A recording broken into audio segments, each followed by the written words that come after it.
here? She says kinda. They just dropped down to the losers bracket.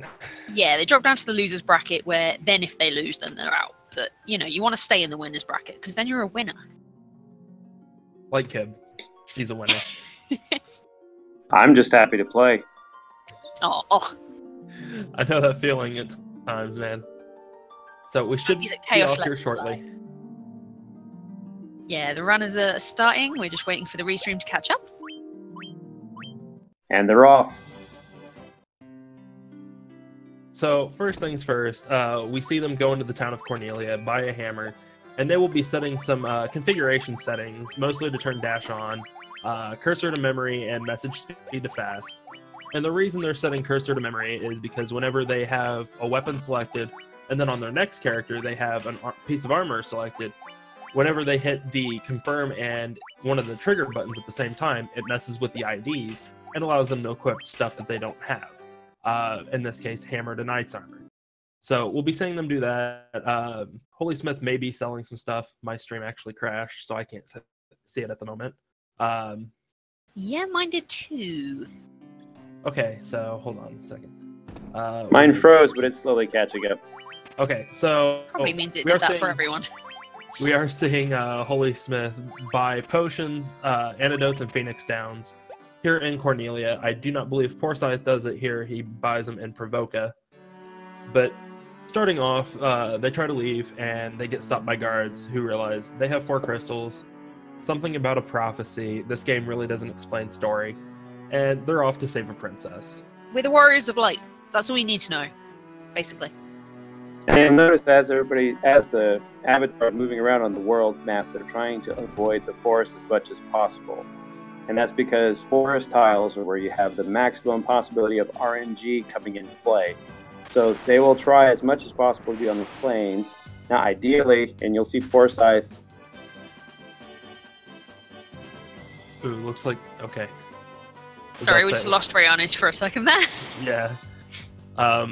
As he was saying, trying to stay on the plains as much as possible. Forests have a higher encounter rate, and marshes have less encounter rates, and plains have a pretty much normal encounter rate. We will consider it the normal encounter rate. While they're heading on over to Chaos Shrine, where they will be picking up the leather cap. And who wants to tell them what the leather cap turns into? I guess it's my turn to try and explain the equipment glitch. The leather cap turns into the Judgment Staff, which, apart from being a pretty powerful staff in its own right and giving us a decent attack stat for the next fight, also, when used as an item, it casts Flare, which is the most powerful spell in the game, so we will be making some good use of that. So yeah, we are less than 3 minutes in, and we already have the most powerful spell in the game. I think you can see how this run is going to go. And for those more familiar with the NES version, Sorry, Ray, I think we're losing you a little bit. It's my hotel Wi-Fi. Oh, yeah, of course. Yeah, Ray, if anyone was wondering, is staying in a hotel, and he's joined us from his hotel with usual hotel Wi-Fi, aka not the most reliable thing in the world. So, yeah, first off, they're going to knock Garland down. Poorscythe has done so. HolySmith, now at the end of that, hoping to not get a longsword drop, and it doesn't look like either of them did. They end up right back in the castle, and the quickest way to deal with this is after the cutscene, just walk up and talk to the princess. Otherwise, in this version, and I do believe the GBA version as well, she stops you from leaving. Right, otherwise in the NES version, it'll troll you, and you can walk off without the loot and get stuck in the Chaos Shrine at the end of the game. It's the same in the WonderSwan and PS1 version too, I believe. So they did fix that. Such wonderful game design. I mean, that's Final Fantasy 1 in a nutshell. I mean, this is such a wonderful game. I don't know why we needed like 15 other ones when this one was obviously enough. This one's perfect. Right? If it wasn't, we wouldn't run it. So, seeing a couple of cutscenes here. They are unskippable in all versions of the game. Basically what's going on is, because we rescued the princess, they're building us a bridge so that we can get out of here, which is very nice of them. Yeah, so we see Poorscythe out of this cutscene, and on his walk up to the bridge, he gets an encounter. I was kind of hoping he wouldn't, but that's fine. So he walks on this bridge. Do what? Well, what I was going to mention is what allows you to skip cutscenes is when you skip graphic engines. So when you're on the regular sprite engine, you can't skip those cutscenes. But as soon as it switches to a different graphic engine, it allows us to skip them. That is true. Oh, that is very true. So yeah, keep an eye out for that. The main purpose of this run, other than beating the game as fast as possible, is having the least amount of encounters as possible. That is the name of the game. RNG trolls quite a bit, but we deal with it. So, but here they are. They're on their way to Provoca. It's an interesting place. We will see it when we get there. Though it looks like Poorscythe is on wolf percent, just meaning he gets quite a bit of wolf encounters. Yeah, wolves aren't something you want to see very often. They come in big packs. They're quite hard to run from, and usually they get at least most of the pack gets a turn before you do. So that's a lot of waste of time, basically. Yeah, it mostly has to do with the weight that the knight's armor gives, and it really slows down the characters. They have a harder time running, and one of the things that we'll talk about later on is the fact that they will stack agility-based equipment, and that's simply to run away from encounters a lot easier. Yeah, since it's the thing that we spend most of the time in the game doing, it's the thing that we try and make fastest. Now, here you're seeing both runners just massacring some pirates. Our best tool to do this is the Judgment Staff.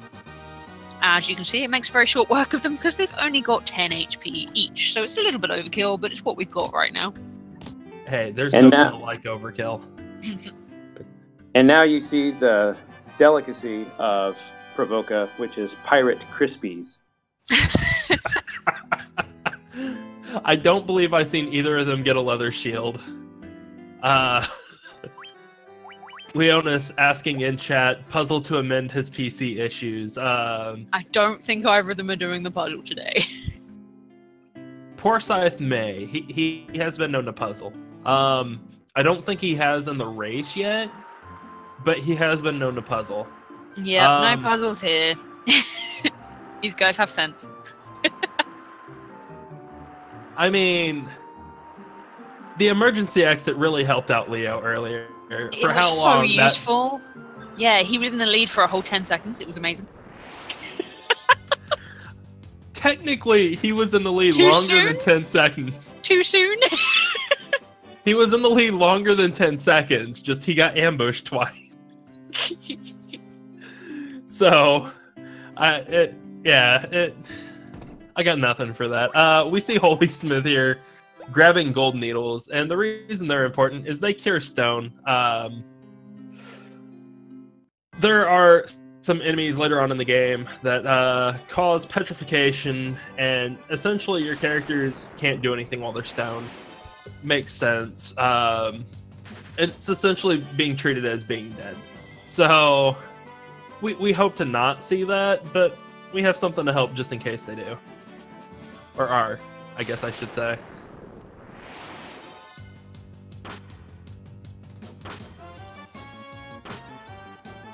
Yeah, see, people in chat have it, right? You just can't do anything while you're stoned. And it's so true in this game.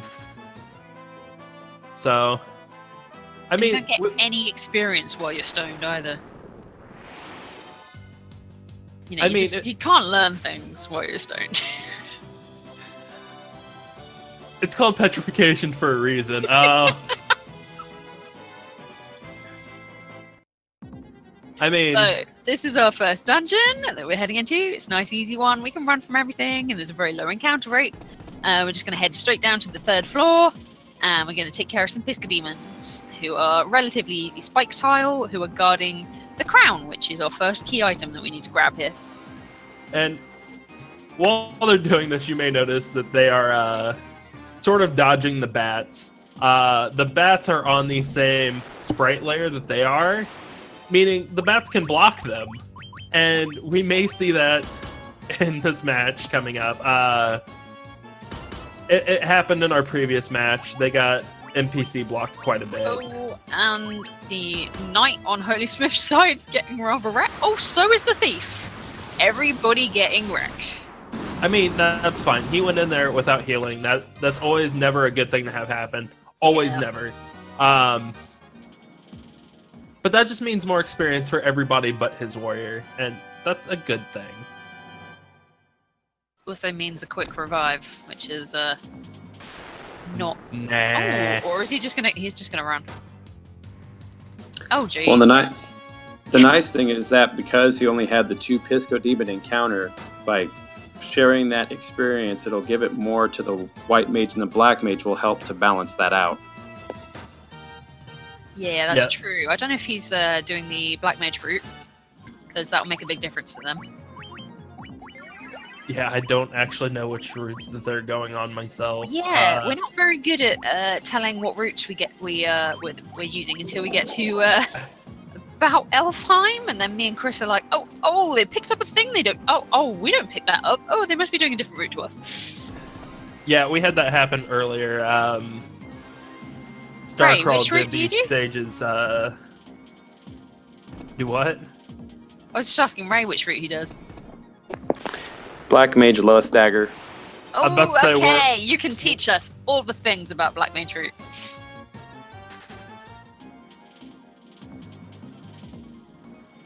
Essentially, the Black Mage route has it so that way you're using spells instead of items. So for me, it makes it easier that I don't have to do all the item inventory management. I just have to know where the spells are on the spell list. Right. I rely entirely on Nikki's excellent routing to do my inventory management for me. I rely on visual cues as to where everything's at in my organized mess in my inventory. By visual cues, you mean you just stare until you find it, right? Yeah. No wonder I can't get past a 142. But here we see, after they grab the crown in Marsh Cave, HolySmith is going up to the Western Keep, where he's going to talk to this nice old elven king. However, he is the king of the Dark Elves, and... Well, do either one of you want to explain? Are you going to slag him off again?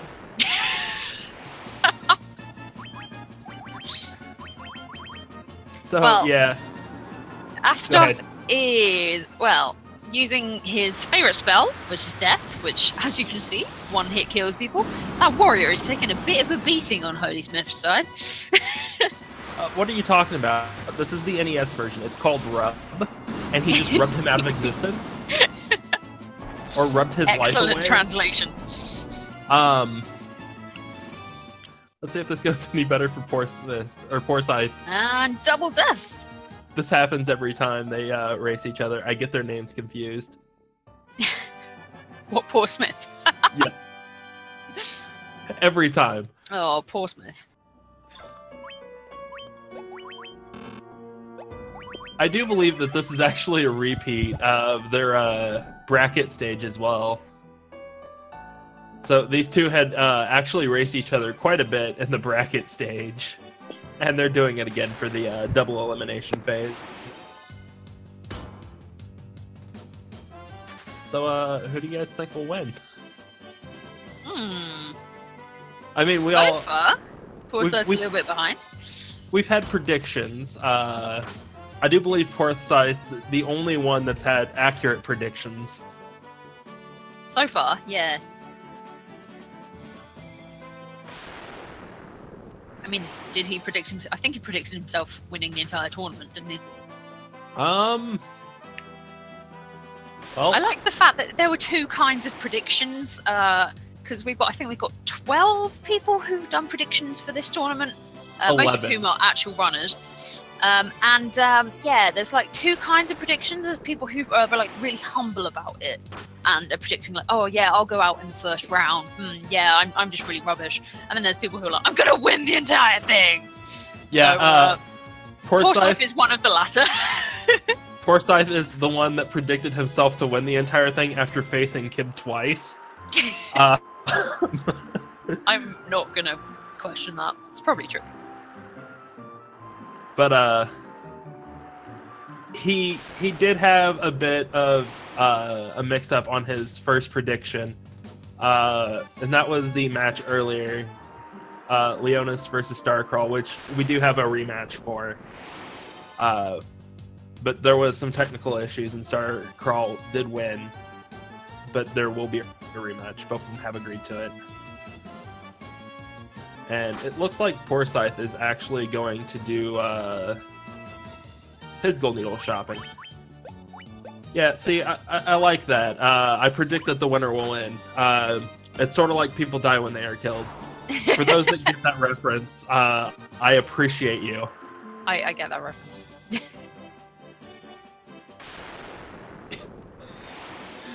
I'm glad. Leonis is actually... he might stop his streak of predictions if he loses or if I lose tomorrow. Yeah, that is true. And... saying I pick myself as overall winner of everything that is worth winning. So, not Final Fantasy 1. Got it. No, definitely. I was number 17, so I just barely didn't make it. Oh, no. See, there's so many people that get that reference. I'm so glad. I don't have to feel sorry for myself. We're not actually commentating on what's happening in the race, by the way. So what's happened while we were otherwise engaged is that they've made their way back from the Northern Castle. Is it called the Northern Castle? Something along the lines? Northern Keep? The place that Astos died. Western Keep, even though it's in the north. The Western Keep, where Astos died. And they've made their way back to the ship. They've fought a lot of wolves on the way. Both of them had some nasty shark encounters on the ship. Just so you guys know, ship encounters are not something you want to see at this point in the game. They're very difficult to run from. And,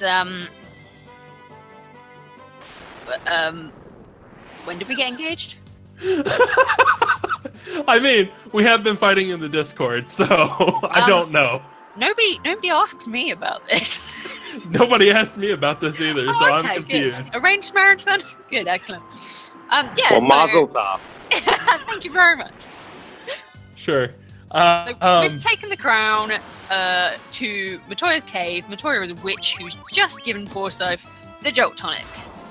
We need that to wake up a prince who will give us a key, and that key will unlock a door that will let us get to some TNT that we will take to a dwarf who will blow up a canal so that we can leave.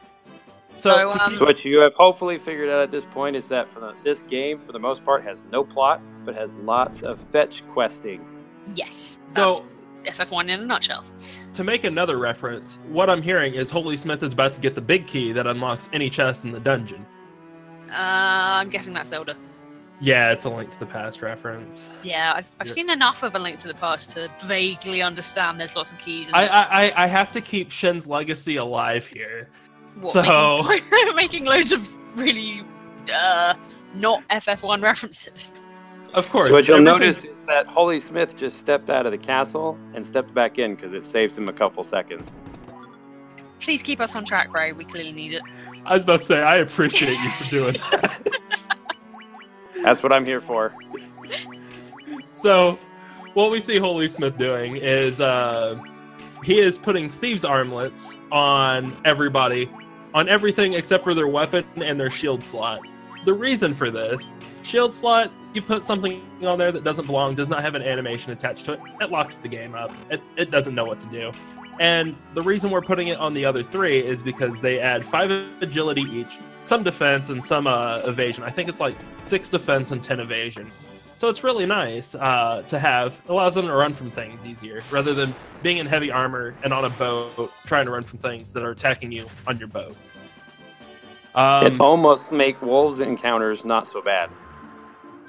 There's nothing that can make wolf encounters not bad. So, oh hey, look, sea wolves. I forgot what I was gonna say. Go ahead. I got nothing.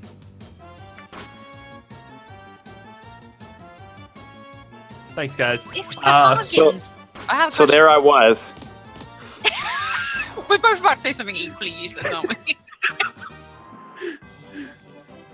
If Sahagins are sea wolves, what are sharks? Sea tigers? I like that. I mean, obviously we have saber-toothed and lesser tigers, so I mean, why not? And are big eyes sea wraiths? Yes. Excellent. So you'll take see that longer and HolySmith just picked up the nitro powder, which is a dwarf's favorite thing to have, because we don't have NASCARs in FF1. So what else are you going to do with nitro powder? Blow stuff up. Exactly, and that's what gives dwarves the most joy in life. They are Duergar, and they would prefer if you didn't call them dwarves. Duergar lives matter. Yeah. So they're gonna blow up a spot in the world, and that allows us to get to the rest of the world because we're kind of locked. Just north of Western Keep, which is aptly named because it's west of where you start from, a little bit south, but it's still west.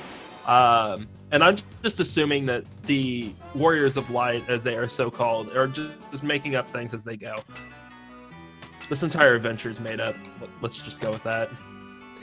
So you'll notice that Poorscythe picked up an item that HolySmith didn't. He actually picked up the mithril knife that the next time he does some major menu glitching, he's going to glitch the mithril knife into something that'll cast a spell, and I don't remember which one it does. That one will glitch into the black robe, which casts Blizzard.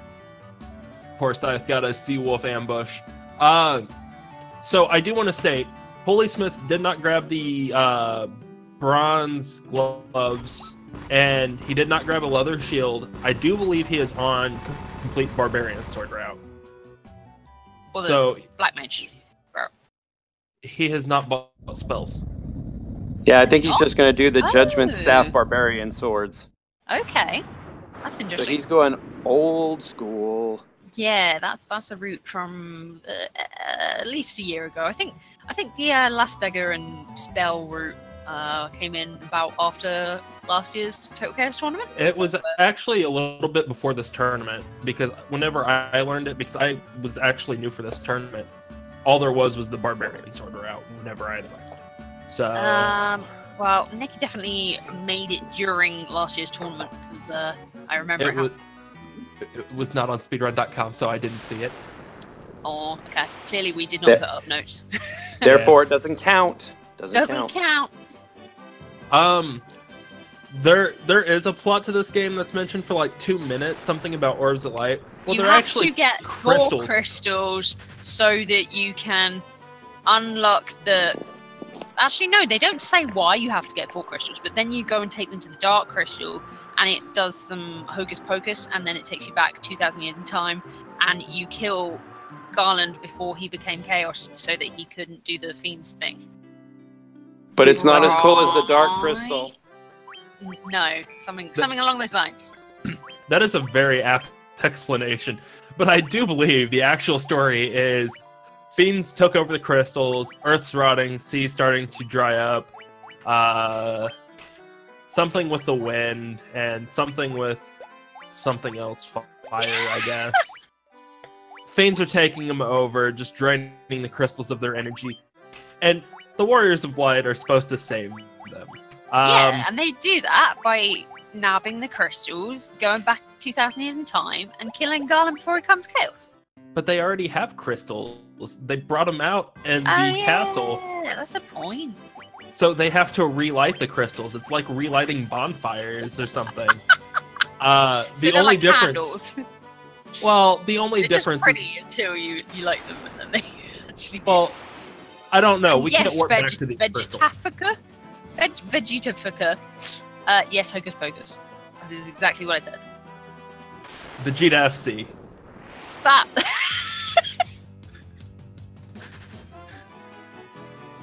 I'm glad you're here, Kib. I'm not. I should mention Kib is tired. It is pretty late where she lives, and I don't know. Excuses for me. I don't know what time it is where Ray's at, but Ray decided to come help us out, and I am very appreciative of him. He's wonderful. Oh, it's about 8 o'clock where I'm at in the evening, but I've been up since about 4:30 this morning because I was catching planes all day. Ouch. I've been up And since now I 1 feel a.m. bad. Oh, don't feel bad. I was volunteering because I figured Chris's lungs needed a rest because he's been commentating a lot. They really do. Yeah, Okay, I'm should fine. we catch up on everything we've missed in the last 10 minutes? Nah. So HolySmith is here in the Bat Cave. It's called the Bat Cave because there's a lot of bats. It's not called the Batcave, it's called the Cabin of Earth. Carry It on. is called the Bat Cave. They will be fighting Batman on the 3rd basement. But before then, they have to deal with a lot of RNG. Now you'll notice that HolySmith is doing a safety save because on B3 is where you start having unrunnable encounters as well as running into cockatrices. And if all your party members get petrified, if you haven't safety saved at this point, you lose 25 minutes of your run. Which, even though FF1 has a lot of RNG, you can probably safely say that means you're going to lose. Nah, there's still a way to come back. Nothing.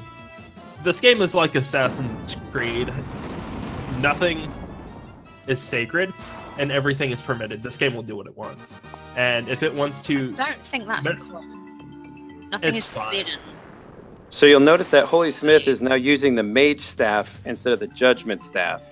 So it doesn't do nearly as much damage as the Judgment Staff, but it has half the animation sequence. The Judgment Staff has the longest sequence at 8 seconds of animation, whereas the Mage Staff is about a 4-second. So Green Cleric brought something up in chat. HolySmith has the Mage's Staff, but he didn't pick up the Mithril Knife. Maybe he doesn't use Blizzara, he just uses fire. Well, the Maybe thing he is, just forgot the Blizzara is Mithril kind Knife. of a spell that you really need in the Water Shrine. Possibly he forgot it. Oh, yeah, he could have got the Leather Shield drop.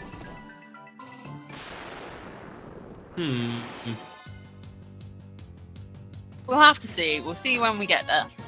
Oh, by the way, I do believe HolySmith beat Batman while we were contemplating that. In one hit, by the way. So that shows that he's not the real Batman. Also, So- I don't think we mentioned how he managed to kill the boss in one hit. Did we actually discuss the Barbarian Sword? So No. Anyone feel like clearing that one up for us? So anybody who's watched NES runs, Excalibur's a really good sword, one of the best. Barbarian Sword's like 2.5 to 3 times more powerful, and yeah, it demolishes things. So it's It's by very far the most powerful sword in the game. It's actually part of the additional content that got added during the GBA version. PSP. Well, it's in the It's a drop. GBA version as well. Barbarian Oh, it's Sword? Chronodia. Yeah, Yeah, it's in one of the additional dungeons that's in the GBA. Sound of Chris frantically googling. yeah, I am. I No, thought it- you got it from Chronodia as well. Yeah, it is from Chronodia. It is only in the PSP version. Oh, well, there you go. Judgment Staff is in the GBA version. So, yeah, that's the difference. But for those who want the actual stats for the Barbarian Sword, it is 134 attack, 20 accuracy, 18 strength, and 15 stamina. Which It's is a lot lots, for anyone yeah. who doesn't know. It's a lot of stuff. Though, if you have any questions about GBA, Leonis in chat is definitely somebody to ask about that. Is mildly obsessed with GBA. So you'll notice that HolySmith just gave the giant their favorite treat. They love ruby snacks. So, I see what you did there. So you'll notice that the giant just walked off screen. Didn't take the stairs, just walked off screen. Giants, man, right? Anyway, So he used Mobile Stone and just disappears. Or maybe one of these guys is him. Who knows? But yeah, HolySmith is on his way to the Earth Cave to get the Earth Rod. Or Sage's Cave, sorry. To get the Earth Rod. And that allows them to go to the last part of Cavern of Earth, or the Bat Cave, where they will fight Joker. Now, this is one of my favorite Final Fantasy tropes. When in doubt, find an old guy with a long white beard, and they will all of a sudden have the item that you absolutely need. Absolutely true. So Zelda, I mean, it's dangerous to go alone. Take this. But I'm still trying to figure out where is he hiding that Earth Rod? Don't think about it too hard. It might scar you. Maybe. I mean, maybe he just has flowing robes. I'm not sure. The one I'm really concerned about is that Crystal Cave, at the Crescent Lake. Where is he hiding that canoe? I figure it's a folding boat. Way too much, don't we? I figure it's a folding boat. The real question is, where does the female swimmer keep her Pokeballs? There you go. There you go. How are you incapable of keeping to this game? Well, when the game gives me something to talk about, then I'll talk about it. And it's true. This is so far not the most eventful one. Not the most Although what race. you'll look at right here, HolySmith just ran into the shadows. There's actually a kind of interesting mess up in the programming. I think the shadows were meant to have a very high probability of ambushing, but they accidentally reversed the numbers, so you actually have a very high probability of a preemptive strike instead of an ambush. Yeah, I do actually believe that number is swapped for all the enemies. I do believe it was talked about by somebody else. I can't remember who, that they had talked about it. I just steal what everybody else says and just claim it as mine.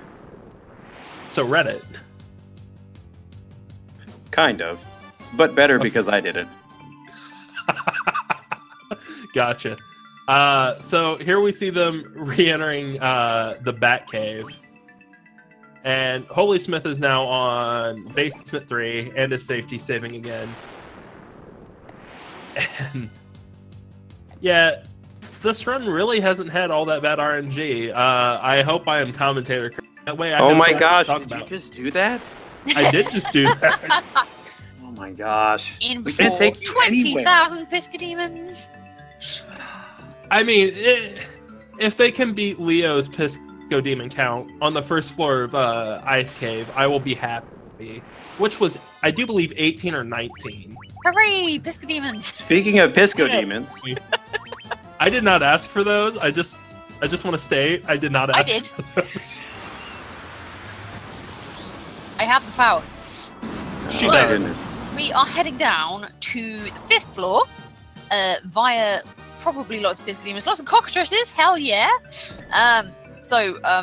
Yeah, we're heading to get to Lich, who is the first of the 4 fiends, who we were trying to describe the reason that we were killing them earlier. More Pisco Demons. More Piscademons. Yep, Commentator's Curse is in full swing now. Who's ahead Way right to now? go, Chris. HolySmith. HolySmith. All Chris's fault. I mean, I'll take the blame for that. I don't care. Oh my goodness. I'm happy to be helping, guys. I'm so happy to be helping. I mean, Maybe the green number. That's a good theory. They're not actually comparing against each other. They're probably comparing against their PB splits, which means that currently HolySmith is ahead of his PB splits, and Poorscythe is not. Poorscythe, of course, has like a 125 in this category. So I imagine he's not going to be in the green very much. I like Green Cleric because he brought the actual knowledge here. It's FF1. Ask that question in another half hour. And he's not wrong. Yeah, So- you can expect to see the lead possibly pass back and forth, or just one of them get a mile ahead of the other. My only win came when Terralyn lost 6 minutes because the Ice Cave trolled her. That sounds I like mean- the Ice Cave. I mean, my only win never happened, so don't feel bad. Yeah, this game. I just prayed more to RNGesus. That's all. Always pray hard. See, that's my issue. I don't pray to RNGesus. I tell him. He also that accepts sacrifices of cats. Well, Cats? I mean, oh wow, this just got dark suddenly. I mean, here we're gonna sacrifice Joker. This is Lich. They've actually reached him pretty much at the same time, which we did not see coming about 5 seconds ago. Yeah, I mean, okay, Lich. Poorscythe actually is in the lead right now. Lead. I'm using air quotes. You guys Did can't see them. Poorscythe just I'm use the using mage's stuff? He did. Did he mean to do that? Well, he menued for it. Oh, no. that's a Lazara. I was about to say what Lich does here. He goes down very easily, unless he does what he just did to Poorscythe. So, I'm guessing Poorscythe did not sacrifice Lalafels, as Kit Ragnall says in chat. RNGesus also accepts Lalafels. As a member of the Aura Master Race, I accept this. And he's doing it again. He just went for the Mage's Staff. That's interesting. I'm not sure what that strat gets you. Blizzard. I guess you don't get 2 turns, definitely, but I would say in the long run, it probably doesn't actually get you any time. But yeah, that's a little difference that I haven't seen before. Clearly a Poorscythe strat. And second time through, he makes it through. Lich has allowed him access. And you're going to see this is an unskippable cutscene. You have to watch the crystals light up, and one of the great things is that the Warriors of Light are going to be surprised every time. Now, you say Every time. You have to watch it. However, you could get up and do other things. Tea break. True, I mean, bathroom break. I mean, but do you have enough time for that? Chocolate break. Chocolate break. What? Definitely chocolate break. See, Kim knows where this goes. Like chocolate break. That's the way to do it. Hot chocolate break. Or like a sip your tea break, and just watch and contemplate the world that you are saving. Actually, the RNG usually makes me wonder: is the world really worth saving? Well, to be fair, let's talk about this. We pretty much kill a guy at the start of the game. Then we kill pirates. Then we kill an old elf. We wake somebody up, so that's the one good deed that we did. We blow up an area of land which could have habitable life or be an ecosystem for some weird animal creature thing. I think our bad deeds outweigh the good in that game. Well, that all depends on the type of philosophy you're going with. Some people are all about that the ends justifies the means. I mean, you can't make an omelet without cracking some eggs. Joseph Stalin said that. Plenty of eggs. I mean, yeah. I mean, Uncle Joe can't always be wrong. Yeah, what Star Striker said, actually, having run this game a lot of times, saving the world kind of gets old after a while. I mean, the worst part about it is, yeah, Bagel Bear says it, FF1 is a time loop anyway, that we're supposed to end. It was all pointless. That we're supposed to end at the end of this game. Nah, it continues. It continues. It never ends. I mean, if you think about time travel, does it matter whether we do it? Because surely it would get done anyway. Since it's a loop. It's not like you can change it. This entire conversation smells like copper. I think we've also missed half the game again. Oh no, I mean, we're getting ready to do some glitching. So we'll see if any lust daggers pop out. Right now they're doing the black garb, which has a higher evasion rate. So we're going to trade out the thief armlets for the black garb. And Poorscythe will also be glitching himself a black robe, which casts Blizzara. which we will be making use of not in the next dungeon because that's the Cavern of Ice. There's more than enough ice to go around there, but we'll make use of it eventually. And so Poorscythe did put Lust Daggers on his Black Mage and his White Mage. And the reason that's important is because the Lust Dagger also increases agility. So by stacking those black garbs and adding the Lust Dagger, it should hopefully ensure that when he goes to the Evil Eye, that the Black Mage and the White Mage will always move first. Which is very useful because the Evil Eye can completely wreck you if he feels like it. But So, you will usually be lost. And you'll notice that they both went up to an old guy with a beard who just happened to have a canoe right there on somewhere in his armpit. Voluminous robes. That's what I'm going with, because I get to use the word voluminous and it makes me sound smart. Very smart. I'm admiring the smartness. Why, thank you. And I'm just here. Sorry, I was having conversation with Leo in chat. I'm sorry. So the interesting thing with the canoe is that the shallow water has about the same encounter rate as the marsh tiles. So they shouldn't be getting very many encounters on their way to the ice cave.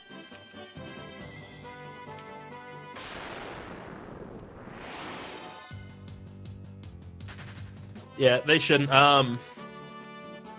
Okay, I want to call Kib out for this. Five doesn't get any love. We have It so does few runners. in the 4-job Fiesta. We have so few runners. You don't Wait, even people know care what about five is. 5? I've I never care made about 5. Quest when I was a kid, so I don't care. I got Mystic Quest instead and ruined my Christmas. I mean, like, no one plays 5 until the 4-job Fiesta comes around every year, and then everyone's suddenly playing it. I play 5. Way to single me out. It feels bad, man. That still so means that overall it gets played more than the others. That's okay. You can be an individual. That's fine. thanks, man.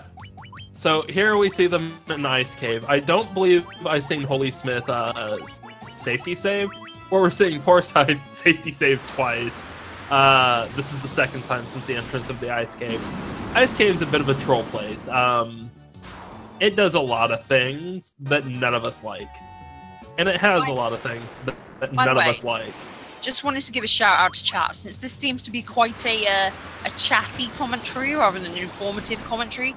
Feel free to ask us any questions if there's anything we haven't covered, because it looks like we're going to not be covering quite a lot of things. So the thing that really sucks about the ice cave for the most part is because we have such low levels as we come in here, if you get ambushed, like by those white dragons HolySmith just ran into, if he got ambushed by those, he pretty much would get wiped out. Because we have such a low magical defense. If the dark mages ambush us, or the... Oh no, I'm sorry. I'm so sorry. Yes! Damn it, Ray! Commentator's curse! I hope to God he safety saved. I don't know. I hope to God he safety saved. I'm gonna feel so bad if... What did he use the judgment stuff? Which character did he use? Good, he did. Oh, thank God. I was gonna feel really terrible about that. Because I was so excited. Stuff, but I didn't know which character did it. Was it the White Mage? Yeah. Not powerful enough at this point in the game. Whew. So... Almost felt bad. So, here we see Poorscythe killing some evil eyes. Sorry, I'm gonna stutter just a tiny bit. So yeah, while he's doing this, he's only leaving his mages alive. That way they get more experience. Experience is divided equally among all remaining party members. So considering 2 of them's dead, experience gets divided in half and split amongst the 2 mages. Cuts down on grinding time, which anything that cuts down on the time that we spend in this game, it's great. So that basically means we spend half the time grinding, which is pretty considerable. Yeah, I mean, it is a speed run, not a let's play, so gotta go fast. Shoutouts to the Let's Play community. They are great. Well, since I don't have time to play most of the games I want to play nowadays, I can just have a Let's Play going at work, and I can be pretending to work while watching a Let's Play. Exactly. So here we are seeing a really anemic black mage from Poorscythe, while having a beastly white mage. And oh my, what is going on HolySmith's screen? He's about to get paralocked if he's not careful. Wait, is that a level 18 black mage with 116 hit? Oh, okay, he got a bit of a jump at the end there. Still pretty painful, but now it's 139. Hopefully, he's still got some way to go.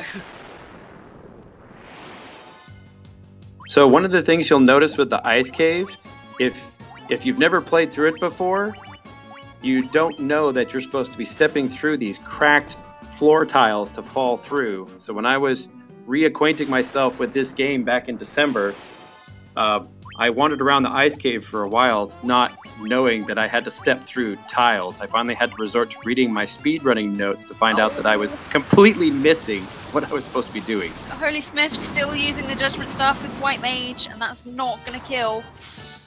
This is fine. This is fine. See, completely fine. Completely. This is just a little bit of a difference in experience of runners here. Poorscythe been running this game for a very long time, knows exactly what to do with each encounter. HolySmith, a little bit newer, might not have seen all the variations. Yeah, I think Poorscythe's standing at like number 4 on the leaderboards right now. Not for lack of grinding, because he's trying to get world record right now, I think. Yeah, world record. Sorry. He is number 3 on the leaderboards. He was 4. So, yeah, he just submitted a new run and moved up. Yeah, like 2 days ago. So yeah, he has definitely been putting some time in on this game. And yeah, so he's leaving the ice cave. And he's gonna go south, go past the Crescent Lake dock, and just continue to move on till he sees some rivers, and it's going to take him to the Ryukon Desert, where he's going to pick up probably the most frustrating means of transportation. Does anybody want to say why it's frustrating? It's because you have this freedom to go anywhere you want, but you have nowhere to frickin' land. So as long as your guys are really good on the cardio, you're good. Because you're still going to be frickin' walking everywhere. It's just the airship allows you to move to where you can walk some more.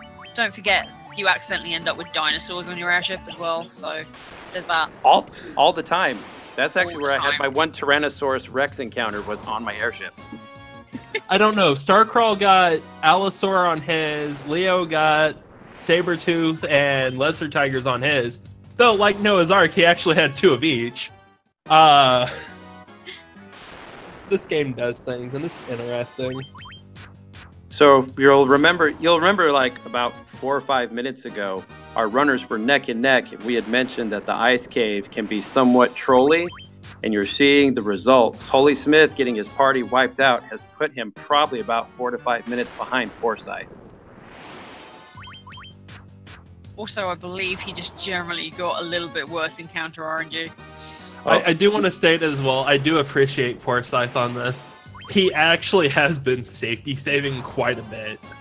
I'm sure he realizes throughout much of his grinding where runs can go wrong, and he's trying to mitigate that as much as possible. Especially with that absolutely pathetic black mage.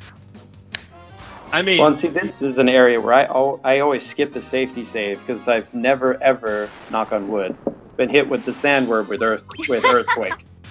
Which now the next time I run, I've never been killed by it. Actually, no, I think I have once. Yeah, it's a bit of a. I mean, you don't expect it. You just happily walk across the desert, like, I like deserts. There's not very many encounters here, and then you're dead. Yeah, I mean, death is a very unfortunate thing. I hear you never come back from that unless you have Phoenix Downs. So here we have this next old guy, and this entire game ran by old guys. One could really mistake it for Zelda 1, and just a lot of people telling you, hey, it's dangerous to go alone, go over here, do this, do that thing. And I'm still 90% sure that guy's a dwarf. He's not necessarily old, he's just a dwarf. That's racist, Chris. But this game only has Duergar.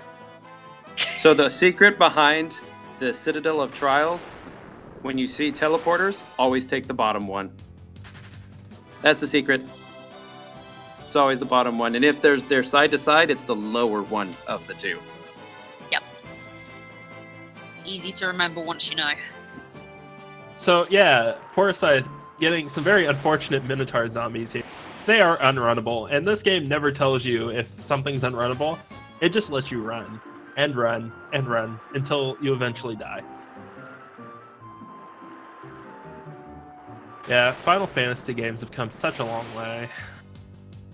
I know now you have these giant masterpiece cinematic events instead of just clicking through text. What are you talking about? Final Fantasy X has the best gameplay. It's like 6 hours of cutscenes and then 4 hours of movement. That's actually why I stopped playing that game. I mean, it's a great game to play casually. It's a terrible speedrun. I mean, we could talk about Final Fantasy V. Its gameplay is split up into 2 sections. Step route, menus. That's it. That's coming from somebody that runs Final Fantasy V. Don't forget throwing random money at things. Well, I mean, feel free to throw some money my way. I'm just saying. I mean, it kills most of the monsters you throw it at, so... Yeah. Yeah. I mean, it's not like games nowadays where you have to throw money at things to get anywhere. You just throw money at things to make them die faster. So Poorscythe just picked up the gauntlets, well, actually previously picked up the gauntlets, which allows him to cast Thundra. And then he just picked up the Rat's Tail, because for some reason the King of Dragons, Bahamut, loves horrible 90 hairstyles. So he wants a rat tail. I mean, depending. There's many theories on what he wants with this. We still don't know. We will never know because this game was made like 40 years ago. So, do you think it's like the back of like a candy box that tells you, hey, this is his suggested serving size? So he only wants like 1 rat tail, but he's gonna eat like half of it? Well, he has to watch his girlish figure. Have you seen how big that dragon is? He's gonna eat the entire thing and then send you back for more. That's why we run out so fast.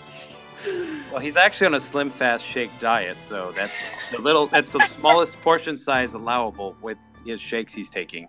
I don't know. I hear they're high in protein. I don't know. I've not looked up. There's no stat sheet for that for Final Fantasy 1, and I'm not going any further than that. Leo stating in chat, we actually know for the tail. Lies. No one knows. It's a mystery. It will never be solved.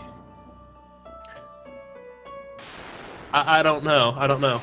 Princess Bahamut, I brought you tail. Let me smash. Well, it's better than Van Gogh. Van Gogh cut off his own ear. Man, that's dark. So, we get the rat's tail and give it to Bahamut. We're just going to assume that we feed it to him. It's supposed to be some test of courage or something like that, but, you know, And he gives us a class change.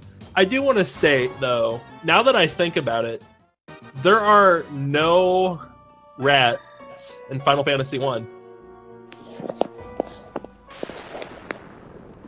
I never thought of that. There are no rats in. Yeah. Mind blown. So here we see Poorscythe put Lordly Rose on the White Mage, just for a bit of extra intelligence. Our mages, despite being able to cast magic, are kind of dumb, and they need all the help they can get. So yeah, Lordly Robes are nice.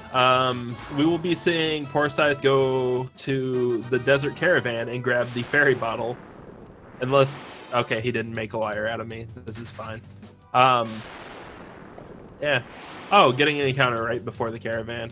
And it's a Sabretooth, no less. Now, the interesting thing is in the NES version, you can actually land the airship on the caravan. But in the PSP version, they patched that out, and you now have to land far away from the caravan and then walk over to it. Well, see, that makes sense. We have had some runners try to land their airships on Melman, and I sit there and I think, these poor people, like, their town's already rotting, and we're just going to land an airship right on their town. Like, that's kind of a bad way to go, you know? Well, it can't make it look any worse. I mean, you're not wrong. And it never gets better. I mean, even after we beat Lich, it still looks like a dump. I mean, we can't expect all games to be as innovative as Mystic Quest, where you beat an area, revive its crystal, and then, oh hey, all this desert turned back into grass. Well, everything else in this game just magically happens. I mean, Poorscythe is about to get a bubble or something that he just puts on his head, and he could just magically scuba dive for, what does it take, like 8 minutes to go through the sunken shrine? So that's a long time to hold your breath. What it is, I've actually talked to Shin about this because he is apparently a scuba diver, teacher, something. They actually do drink Oxyale, and it adds oxygen to the lungs and allows you to breathe underwater. Yeah. Yeah.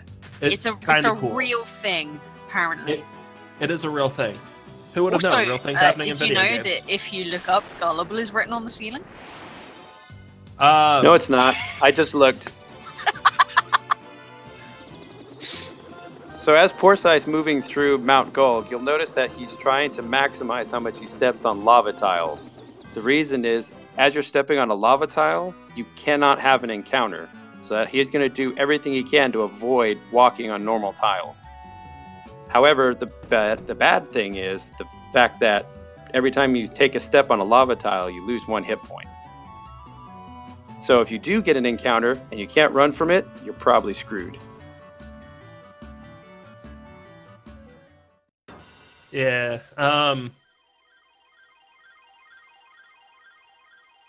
So yeah, they're getting HolySmith is giving Bahamut the rat's tail, and stuff occurs.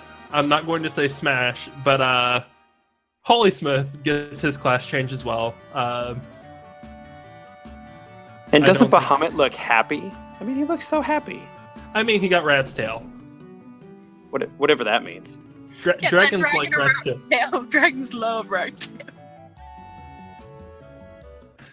So, here we see Poorscythe getting that ambush that we're so glad that he didn't get while he had like 1 HP.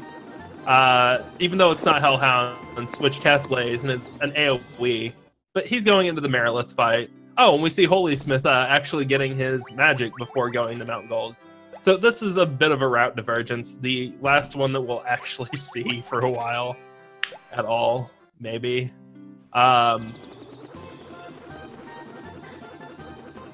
Meanwhile, but the thing is, for the most part, it's not really faster or slower. It's just runner's preference for the most part. Once you get to this part and people are doing different stuff. I mean, you could argue that some routes are a little bit faster because you have to do less movement with the airship, but it's pretty minimal because the airship moves very fast. But still makes it so you have to do lots of walking. Yes, that is true. I mean, but it's like 4 times faster than walking. When you don't have to walk halfway after you get there. Well, I've noticed that this has become less commentary and more just complaining. I mean, it's not Lufenia yet, so they have time. Well, I mean, I look at it as that you guys are saving me money on therapy. I mean, the RNG just is soul-crushing in this game. I'm still healing from the first round. That's true. We have to keep going. I mean, I don't have to. Okay, I have to keep going. You have to keep going. Yeah, Kib is the only commentator tonight that has actually made it past bracket stage. So, yeah, she has to keep going. And it's always a pleasure to commentate with her. Yeah. Particularly while she's sleep deprived and not making any sense. Well, I mean, at least this time we're not complaining about being tired the entire time. Yet. Yeah. But one of the great things about this game is the fact that with this speed run, it's really easy to learn quickly and be competitive. I started learning this run like the beginning of December, and my first couple attempts were around the 2-hour mark. My PB during the tournament was 1 hour and 37 minutes.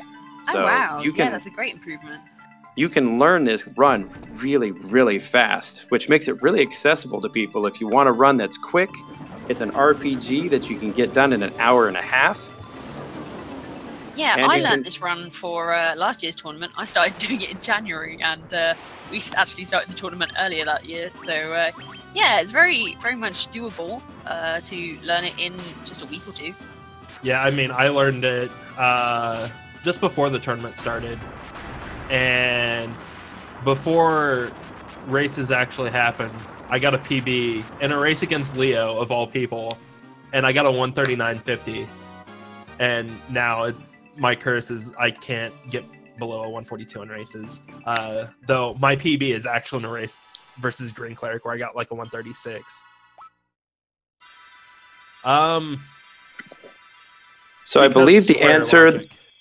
Well, so what happened is it was character limit. For some reason, less characters were in the NES version, so they changed the name to Carry. And then once we got to GBA and PSP, where they could have a longer character limit, then we got Marilith back. Ah, so she was originally meant to be called Marilith, and then they gave her some weird nickname. Right.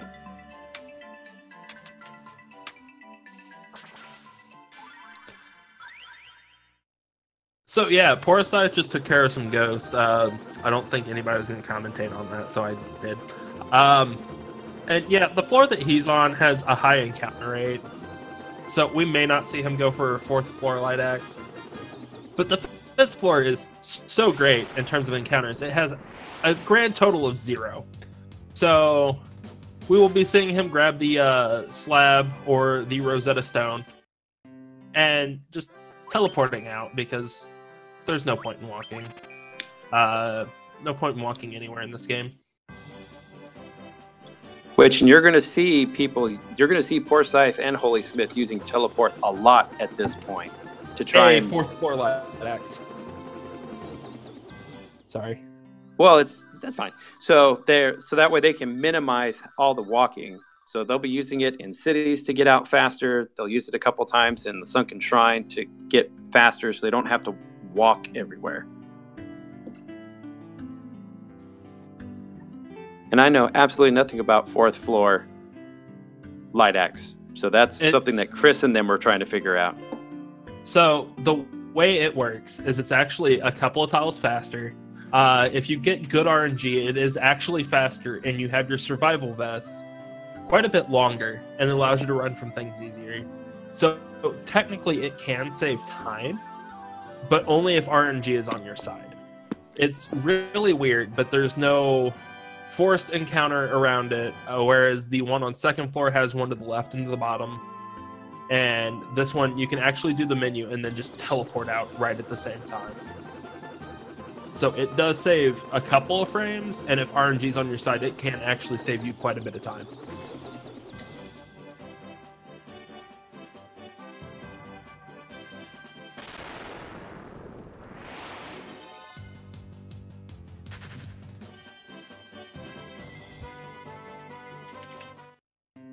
And now we're all typing because everybody was talking. That's hilarious.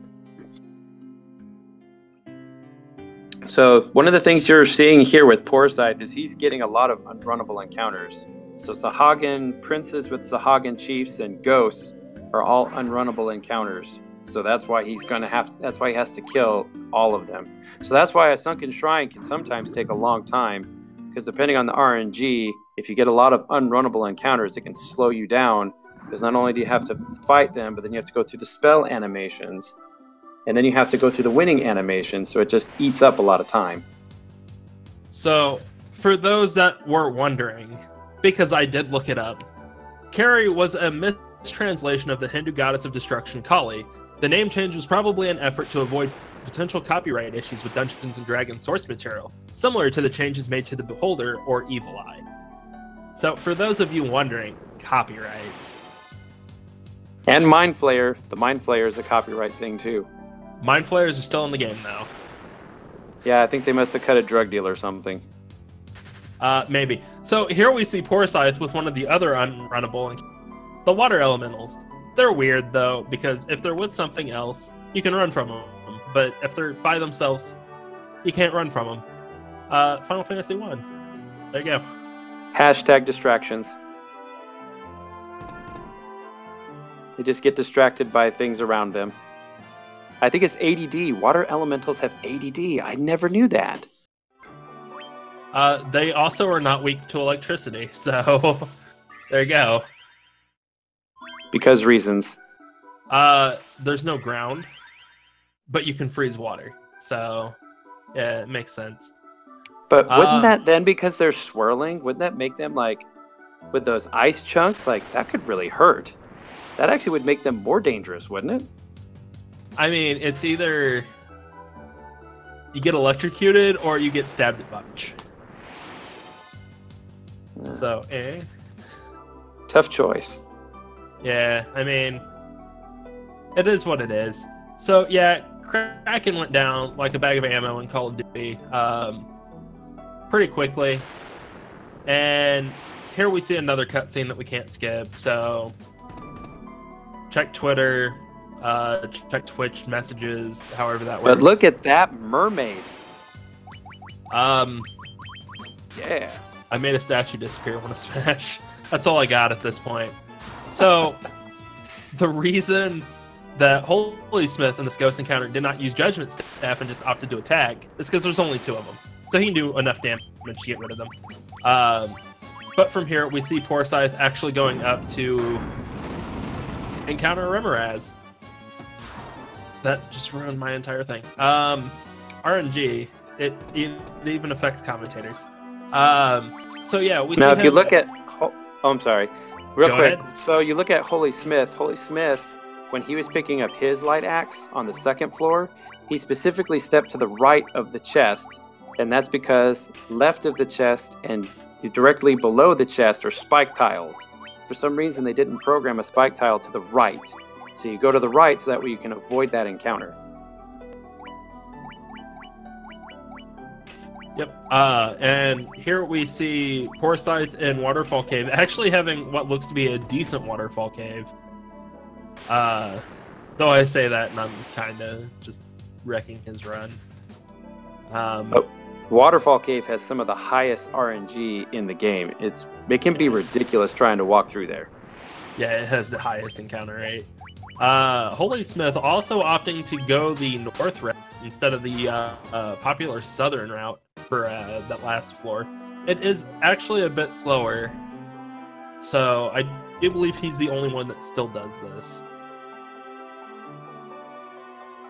And Poorscythe on his side, tile past that door to the Warp Cube and Ribbon room is actually a spike tile that always typically has cockatrices or pyralists, and they're still kind of terrible to deal with. But as long as they don't ambush you, you're okay. Yeah, so here we see the first piece of equipment that we get that we want to actually use. The ribbon. However, equipping it on the helmet slot is... yeah, we don't want to do that. We have a perfectly good shield slot, and the ribbon does have somewhat of an animation tied to it. So we equipped it on the shield slot and get all the benefits from it, on top of everything else that we got. Now, one of the things you might not have seen, because Poorscythe was doing it really quickly, is the ribbon is the only item that we reverse the item glitch. So with the ribbon, he'll create an item. I don't remember what it makes. But then there you go, the Giganax. And then you turn around and you use that to then glitch ribbons on everybody else. Because there's only actually 3 ribbons in the game. But because we have the glitch, we can put a ribbon on every character, which lowers how much damage they take magically, as well as nullifies almost all ailments that can happen to your characters. And then you'll also see Poorscythe here in Melmond.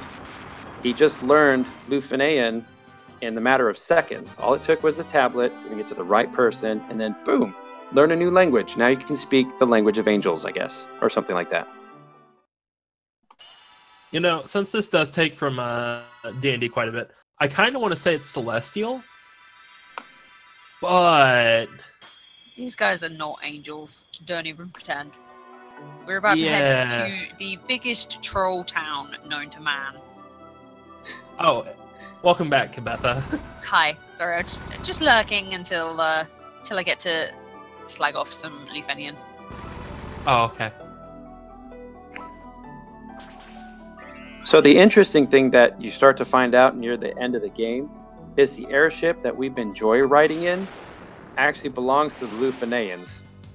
And so they actually tried to break this time loop thousands of years ago and screwed up, and their version of Light Warriors failed, and we somehow end up with their airship, and I'll point out when we find their Light Warriors. I don't want to spoil it. It's kind of funny.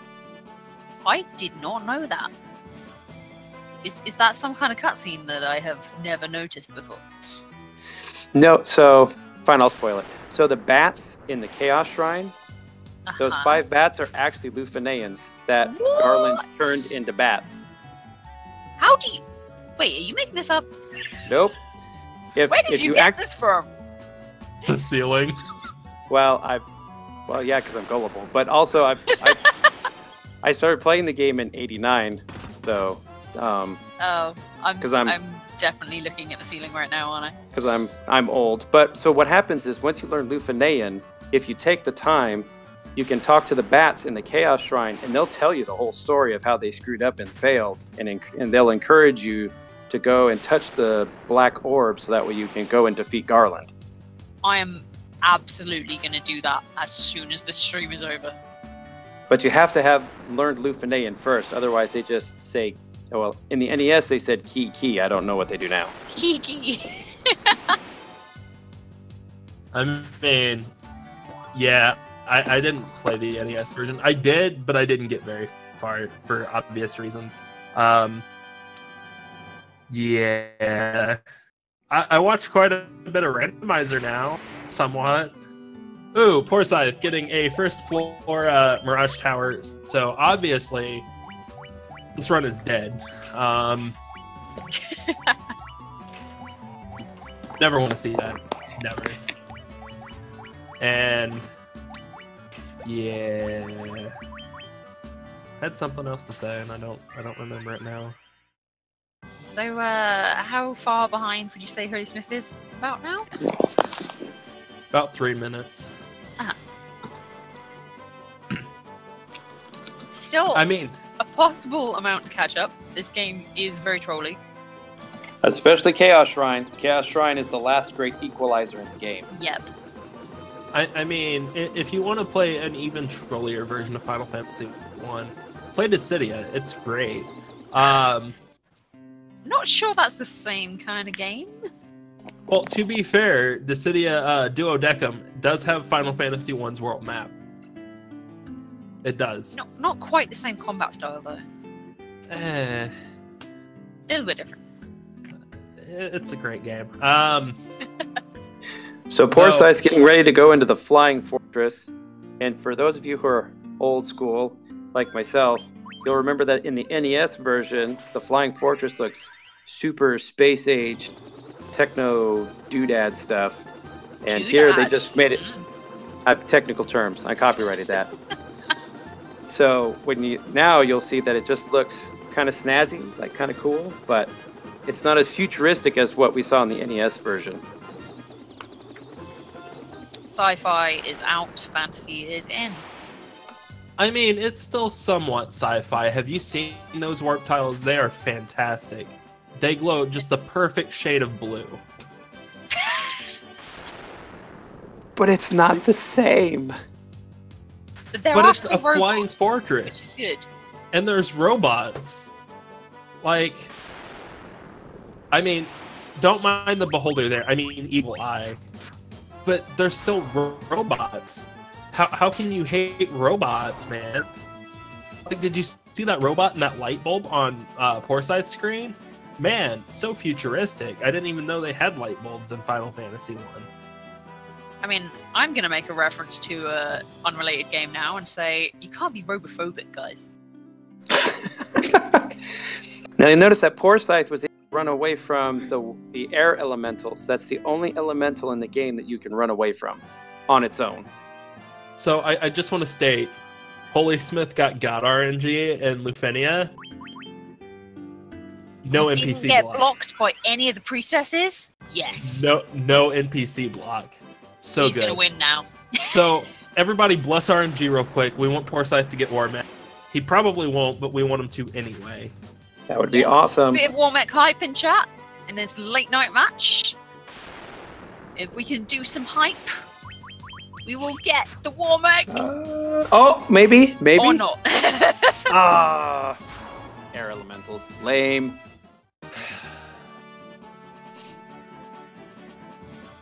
So now we're going because to... of Rai the Raiju and his curse RNG. Well, What? no, it's Hope because you're happy Poorscythe. with yourself, Rai, whatever your name is. I'm pretty Poorscythe- sure I'll go to sleep at night. I'm pretty delirious and sleep deprived at this point. Poorscythe did not sacrifice enough Lalafels. No. This is sad. But we still have... Yeah, commentary curses work for everything except Warmech. I mean, we haven't tried saying there's no way there's going to be a Warmech here. So maybe we can try that next time.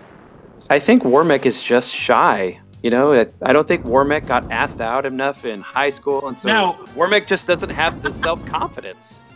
Now, we can make that joke. However, we have seen 3 Warmech in this tournament. We have not seen a Tyrannosaur yet in this tournament. That's true. Oh, we Maybe have. he feels self-conscious about his tiny arms. Well, I mean, And- he can't do push-ups. I mean, that would be demasculating for anybody. Oh God. Yeah, I'd be angry too. We've And also imagine if he has to scratch his butt. I mean, he can't reach. That would be so annoying. Can you imagine? I mean, find a tree, get a stick. I hear Tyrannosaurs love sticks. Have you seen the T-shirt where he has like those little like gripper things, and it says "I'm unstoppable"?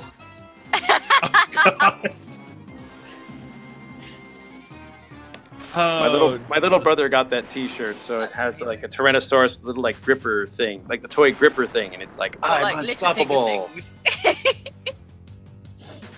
Do Americans have litter pickers? yes. Just checking.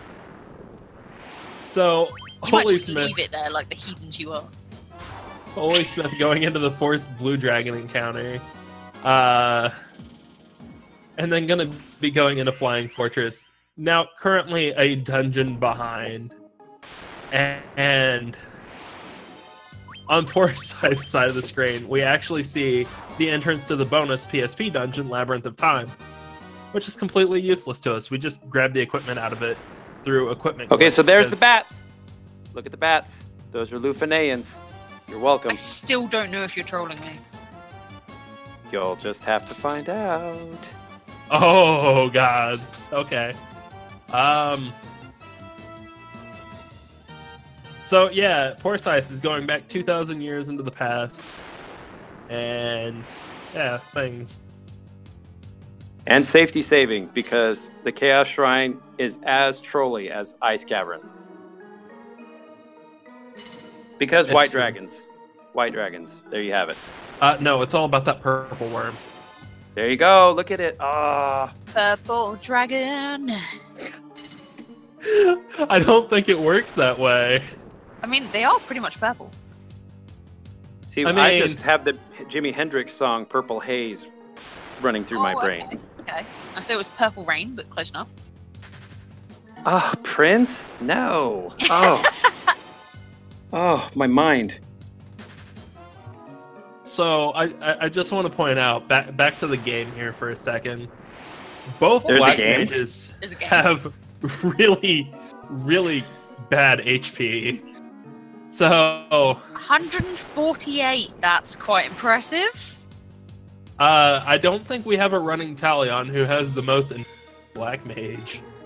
I mean, if it was 148, he's got quite a good chance of leveling up a couple of times before he gets to Chaos, but 148 would be, I think, the lowest I've ever seen.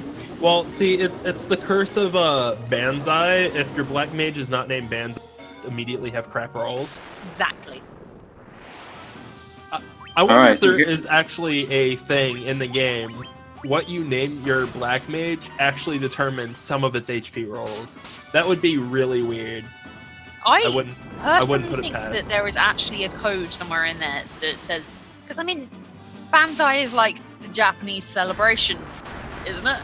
So I think if you put Banzai in as a name, then your run is blessed by the game itself. Well, you have to have something going for you because the RNG in this game sucks. Banzai is a traditional Japanese exclamation meaning 10,000 years of luck. Exactly. 10,000 years of luck. Thank you, Google. Wikipedia, actually. 10,000 years of luck. There you go. There you have it. And Poorscythe is using the loot, the thing you've been carrying around the entire game. Not knowing what it was for until just now. So I just want to say, the Warriors of Light have the weirdest nat 20 rolls on this ability check, because they always get nat 20s. Like, I don't think they've had anything below a nat 20. For those that play D&D, you're well. I still don't. I'm sorry. Don't worry about it. I'm sorry. It's fine. You That's play okay. 14. I heard Chris is starting up a virtual D&D. You can get in. You'll be fine. Okay. Okay. Yeah. We're just going to play Final Fantasy 1 in a D&D. It's perfectly fine. Same that amount would of be RNG. Terrible. Can I play the wolves? Like all of them? All the yes. Excellent. So here we got Purple Worm. Running through my brain. No.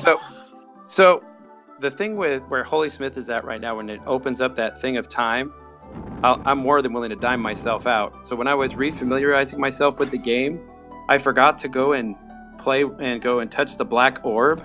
So I was messing with that stupid time dungeon for like 20 to 30 minutes before I figured out that it was a red herring. Oh dear. See, here's what happened. You just decided that, hey, I'm kind of done with any percent and stepped on the path of all bosses. You didn't make a mistake. You didn't even finish any percent before you went to all bosses. That's just impressive. I figured why just be partial? Go all in. Well, I mean, if you're going all in, that's full bestiary, and that's just a terrible category. You need to stop saying bestiary. It sounds too much like something else. Estuary. Hey, I don't judge. I'm going to continue saying it just to mess with you. So, yeah, that category, I do believe only has one round. And that would be Cruel. And that run is like 11 hours. 11 and a half hours. Don't do it. Don't. So Poorscythe is getting ready, I hope, to do a safety save.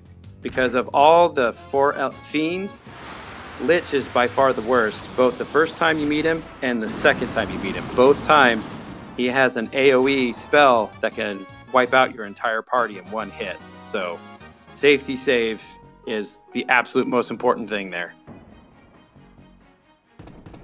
So, here we see Lich.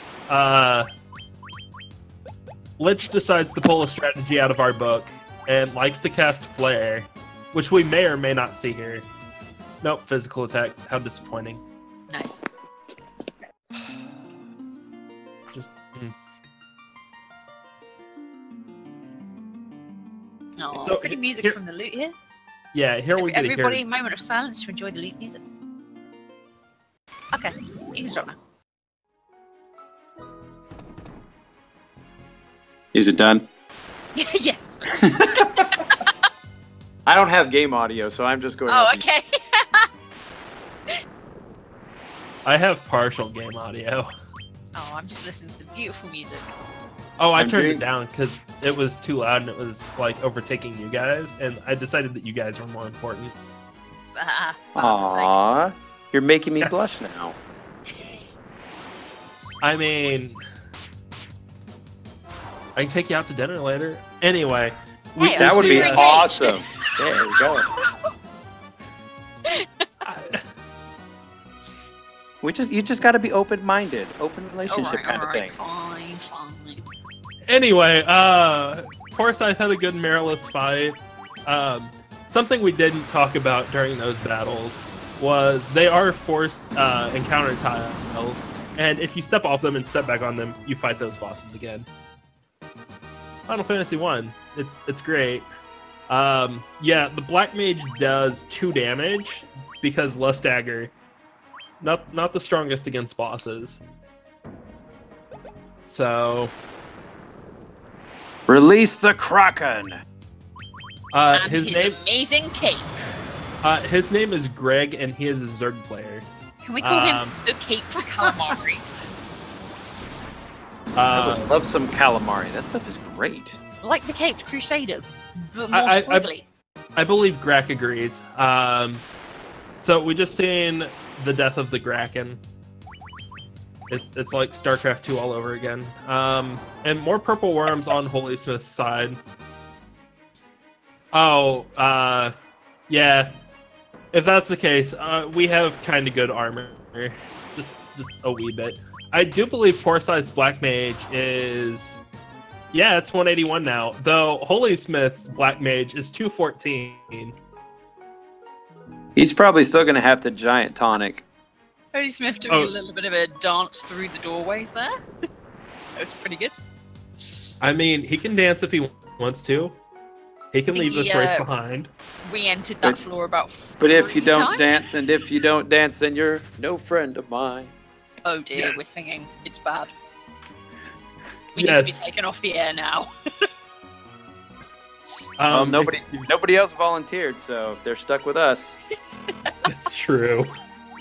I mean, to be fair, Kip volunteered first. She was going to commentate solo today, and I was like, no, solo commentary is kind of terrible on one person.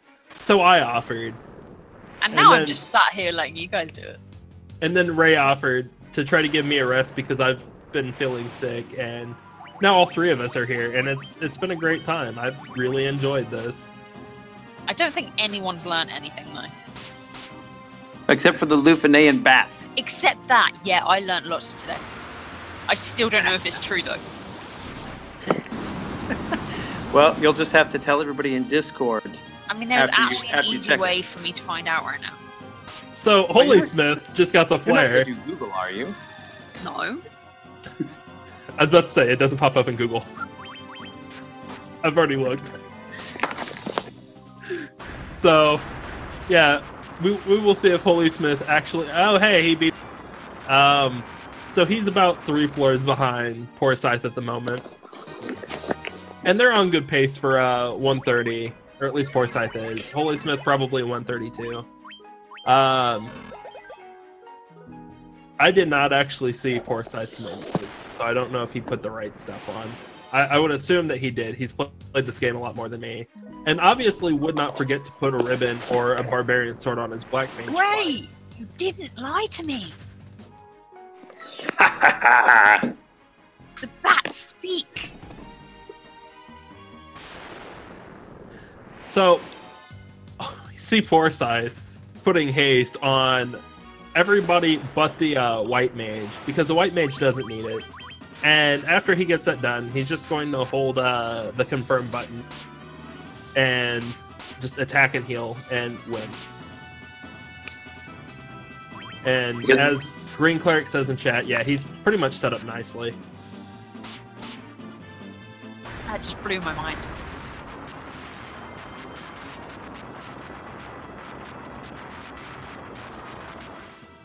Yeah, I think Poorscythe should be good. His hit points are pretty good. Even with a Cyclone, I think all his people will survive.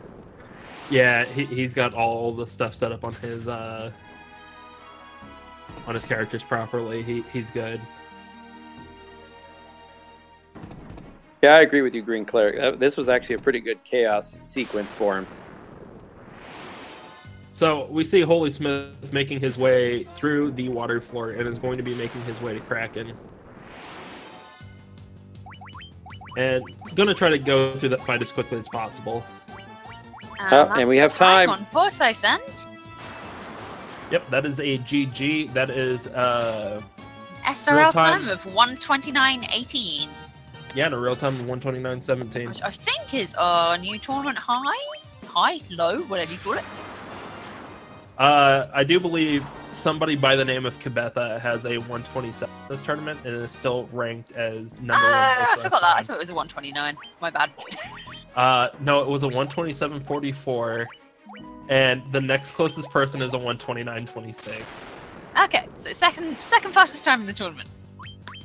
Still, great job. So yeah, we shall be seeing HolySmith go through that, and I will check to see if they want to come in for an interview whenever they're done.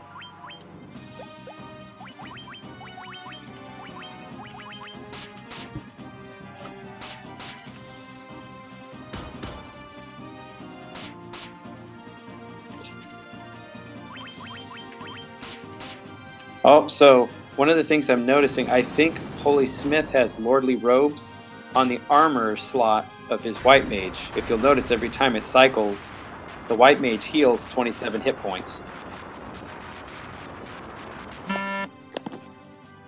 So that actually, most people try to avoid that because when that's an extra animation that slows you down. Yeah, definitely any regen, any poison, all that is an extra tick. And Poorscythe said that he will wait until HolySmith gets done. That way we can grab them both at the same time.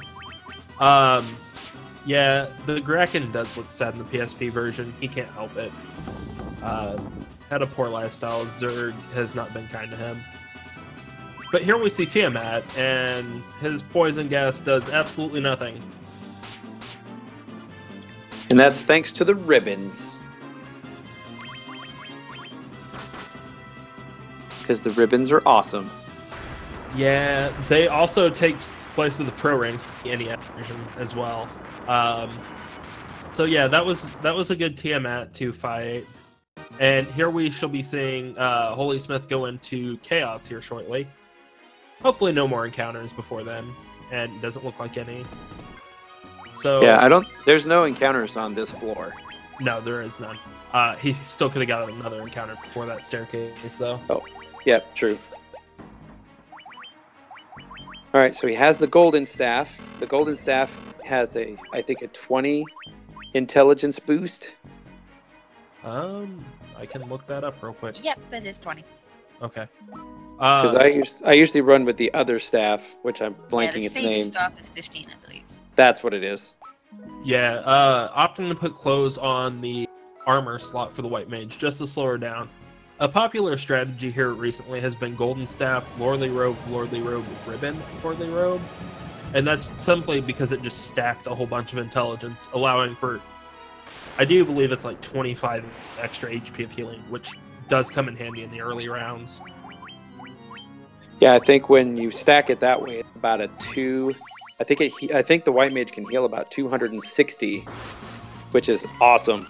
Yeah, on a high roll. 250 to 260. So, and HolySmith with a good right out the gate with Chaos only doing a physical attack. So here we see the Black Mage using haste, Warrior using Giant's Tonic to bring the Black Mage's HP up. And from here, like on Poorscythe's side, he will be using haste on the Warrior and the Black Mage as well, provided that there is no Slowra to be placed on any of the party members, and just attacking from there. And so with the Chaos fight, the first probably 2 rounds are the most important rounds, because if you lose the Ninja and the Black Mage before you have everything set up, you're done. You might as well reset and start over. And of course, if you lose the white mage at any point, you might well need to start over because she's your only way of keeping going. And we may be seeing a reset because the white mage just... No. Yeah, he put clothes on. Unsure really of what happened there.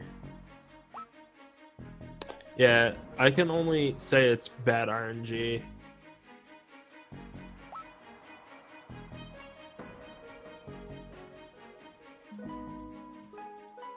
That sucks. I hate when Chaos does stuff like that. Yeah, Chaos's rolls for his speed are really weird at times.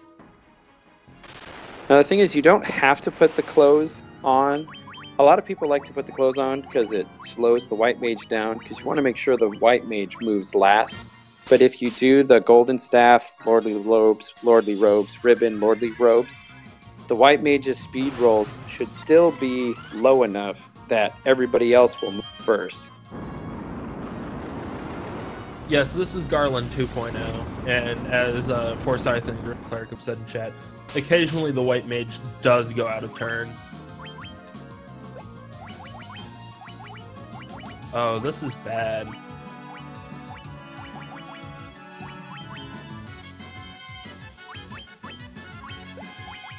I'm really unsure of what's happening here. I mean, he seems to have not tonicked the black mage, which is Oh no. surprising. No. That's probably a reset too. Well, you can still do it without the warrior. Yeah, it's just slower. The thing you run into is if Chaos does his Curiga and the white mage runs out of magic points, then you're done. Yeah. Yeah, this is a interesting fight anyway. Tsunami, he may lose his black mage right here. Yeah, because he's only healing for about 175. Yep. Reset. Oh my Yeah, gosh, I don't know that what's going sucks. on here. He's quite a new runner, so he might not realise that I think there's clearly some kind of equipment problem going on here. Oh, okay, I see it. He only has one lordly robe on. The other two are survival vests. Oh, wow. Yeah, that'll do it. That'll do it. So yeah, it needs to be. I do believe for the route that he's using, it's set up to be golden staff, survival vest, lordly robe, closed lordly robe, and he's just outspeeding because the two survival you vests. said that he had a lordly robe on his armor slot, right? Lordly robe on So shield. he's Yeah. probably... And thieves armlets on the warrior. That shouldn't have happened either. Yep. Too much agility.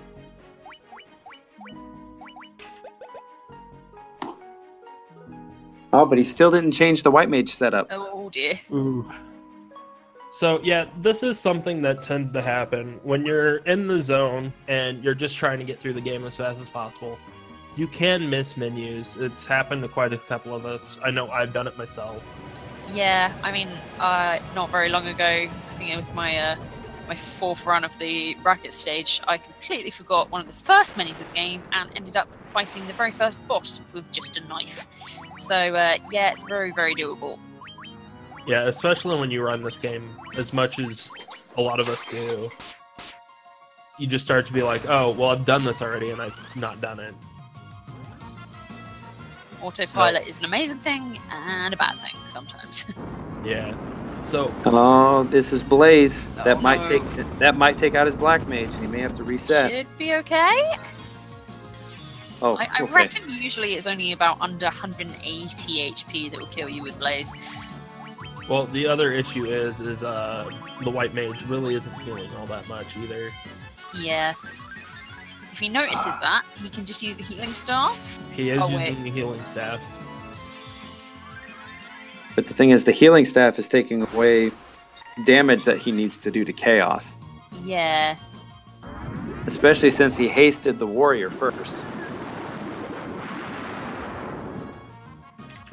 Oh no, that was a lot on the ninja as well. That's because he didn't giant tonic the ninja. I'm not sure what route he's using here, but it's not serving him very well. Oh, and there goes his whole party. And this is yeah, probably one of the points when you're a new runner of the game where you're just going, why is everything going wrong? Take a breath, HolySmith. All Go right. into your menu, take a look at things. See what's going There on. we go. There we go.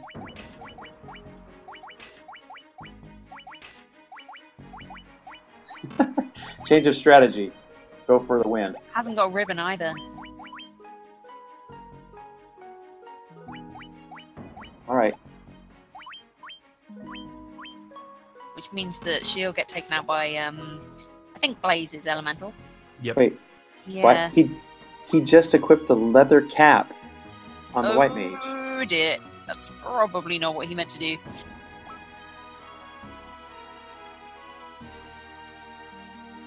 I think there might just be a little bit of panicking going on. Yeah. Poorscythe and I have told him in the SRL chat that his white mage equipment is a bit messed up. So hopefully he does take a look at it and does fix it.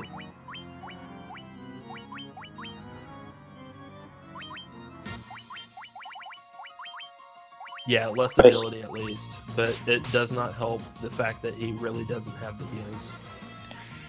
Now, here's the other thing to look at. So, HolySmith right now is at a 140. During the first iteration of the Total Chaos tournament 2 years ago, 140 was still a really, really good time. Mm-hmm. But with the new routes that have come out and how the run has for the most part been fairly optimized, now the mid 130s is really a good run in this tournament. That just shows you how much the routes have evolved over the past 2 years, that a mid 140 was good 2 years ago, and now a mid 130 just keeps you alive in this tournament.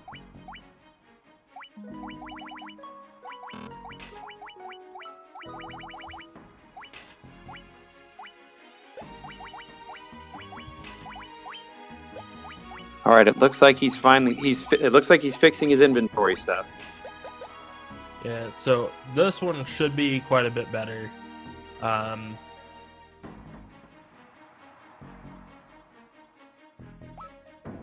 I would have safety saved just in case, so he wouldn't have to do this menuing.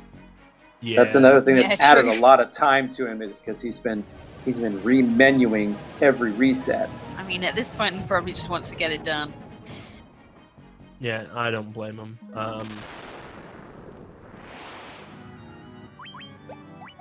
All right, let's do the hype. HolySmith's gonna do it this time. Oi! Commentator's curse! Stop it! No. I believe. Yeah, I said that to Starcrawl earlier, and he messed up on something. Okay, that looked like much better damage rolls there. Oh yeah, definitely. Still not using a tonic on the ninja. And he really should, because a 262. This is a very is weak lower. ninja. 262. The tsunami and the cyclone Hopefully will he's take gonna it do out. that. Oh jeez. It's a bit iffy. I've had some runs where Cyclone and Tsunami have not taken out my ninja. Physicals for the win! Come on, Chaos. Mm-hmm. Come on. Be a He mate, can do it. Chaos. You can do it. Fight him like a real man. Be nice. Please, use your fists, damn it. You could do it! Right, this is... Yeah, this I don't think that ninja's gonna survive. No. Oh, Unfortunately not. did 3 more than his HP. I'd say possibly a bit of an audio glitch there. I could be wrong. Oh man. He Now, he may could- have turned off his feed, because normally you hear the game sound effects with the audio glitch. Ah, right. Now he could still do it without the ninja. Again, it just comes down to killing Chaos before the Kurega and before he runs out of magic points. Yep.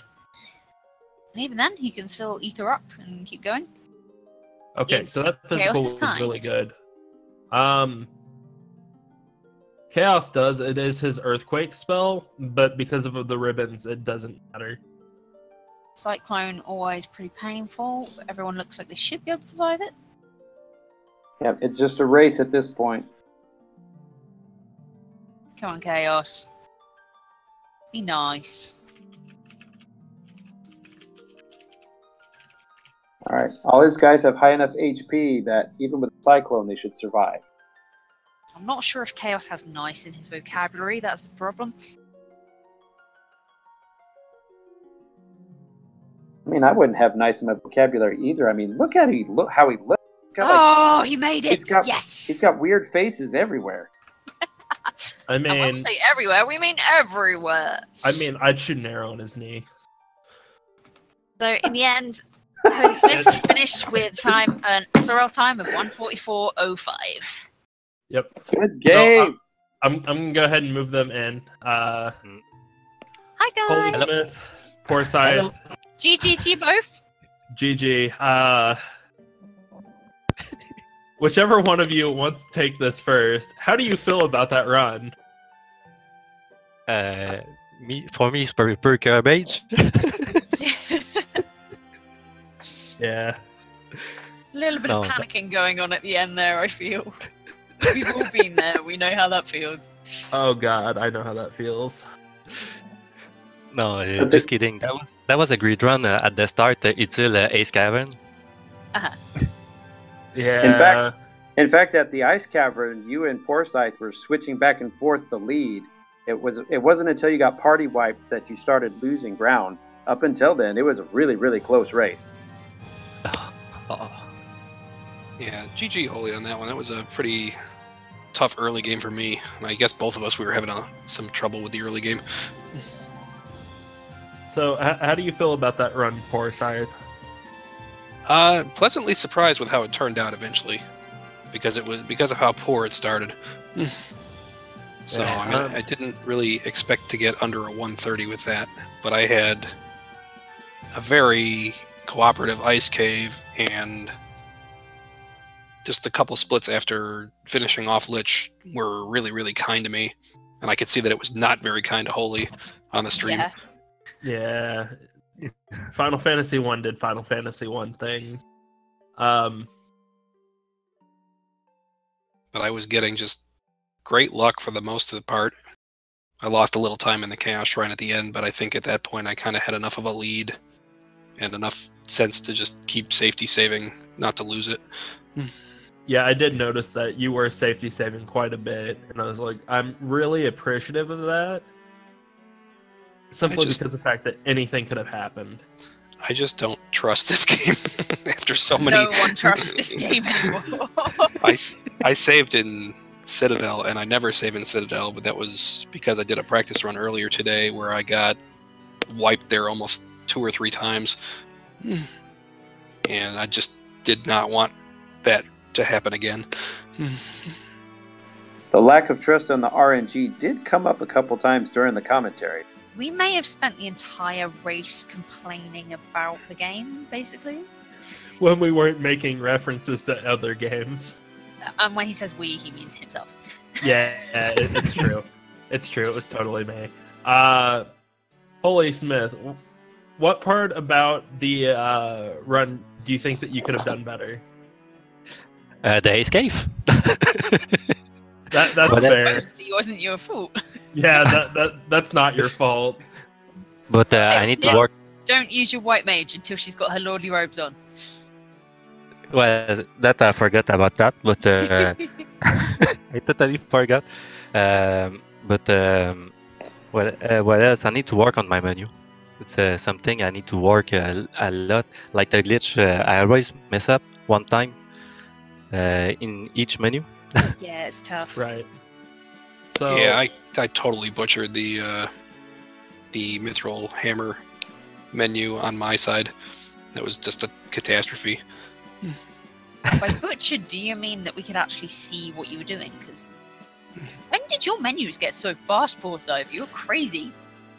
I mean, sometimes going too fast is a bad thing, though, because if you go too fast and you just kind of rely on muscle memory after a certain point, but if you don't really stop and think about what you're doing, you can easily mess things up. So yeah, it's always fun when you accidentally put stuff on and then you're like, oh, how do I re-glitch the thing that I've just destroyed? I mean, it just takes you a few seconds to think about what you're doing if you screw something up like that. So, I mean, I was trying to... I took a Judgment Staff off the warrior, and I didn't want to do that, so I tried to put it back on, and then I realized that I put the leather cap on someone else, and it was messing everything up. Yeah. So I like to have it organized and ordered so I know what to expect for future menus. Yeah. So, I do want to say, Poorscythe, you go on to face Cruel in the next round. And That's going to be a match and a half. It will. I have faced Cruel twice, and I have lost both games. And HolySmith, you will be facing Boxmeister. How did both of you feel about your matchups? Me and Cruel met last year in the losers bracket, and he knocked me out. But I was also made like a really, really late mistake where I had to refight Marilith 2 because I walked the wrong direction after I killed her. No. So I lost like a good 20 seconds in the lead when I had a chance against him last year, and I couldn't catch up. So, a grudge match then. Yeah, sort of a grudge match. There's a couple grudge matches left in here. I'm sure Cruel's looking forward to getting revenge on Leo. I'm looking forward to getting revenge on Cruel. So it's a cycle. Well, I mean, we still don't know whether Cruel is going to get that rematch or not. We do have, as we stated earlier, we have a rematch between Leonis and Starcrawl. Mostly because of the fact that Leo's equipment had actually failed at the end of the race. He was ahead. Starcrawl did not really like winning that way. So they both agreed to a rematch, and we will be having that tomorrow at 4 p.m. EST, or Eastern Standard Time. But yeah, look forward to that. I don't know what channel it'll be on, whatnot. But do you guys have any shout-outs? I mean, I don't know if you guys have anything else left you want to say. Thank you guys for commentating here. I mean, I know it was quite the riot, but I only caught like the second half of it because I was focusing on the first half while I was getting frustrated. You probably didn't want to hear most of it, so don't worry. Yeah. Actually, I heard it was very entertaining, especially that Ray guy. Man. Yeah, there was some talk about somebody. Gullible's not written on my ceiling. Yeah, there was something about taking somebody to dinner and then engagements or something. I have no clue. Also, Rat's Tail smash. But yeah, anything you guys like to say? No, just thanks again to Feasel and the Speed Gaming crew for fitting us in today. I know there was a lot of other things going on, a lot of interesting events. And thanks everyone for tuning in here, because I know there were some Super Mario Odyssey finals, I think, that were going on here at the same time. They were going on in Speed Gaming 1. So yeah, I mean, other than that, I mean, I was pretty happy overall with it. I'm happy with how that race eventually ended up, but it was just a very, very poor start, so I was very surprised to see it turn around so nicely. Same for me. Right. So GG Holy. I know you can play better than that, but I mean once you can still do some damage in the lower bracket. I believe it. Yeah, you come back and win this whole thing. Well, we see with against Bucks, so. I'm looking forward to a good race between you Box two. is a pushover. You can beat him. Yeah. Well, we will see. So, HolySmith, you got any shout-outs? Like commentators and mostly what Poorscythe asks tell. So probably the same. So All thanks right. everyone. Kib, Ray, you got any shout-outs? To my pillow, which is calling me. Yes, Actually, it is very late for you. I really enjoyed this three-way commentary. I think we accidentally did some commentary and provided a lot of color commentary. If you didn't learn anything, I hope you're at least entertained. Yes, very much so.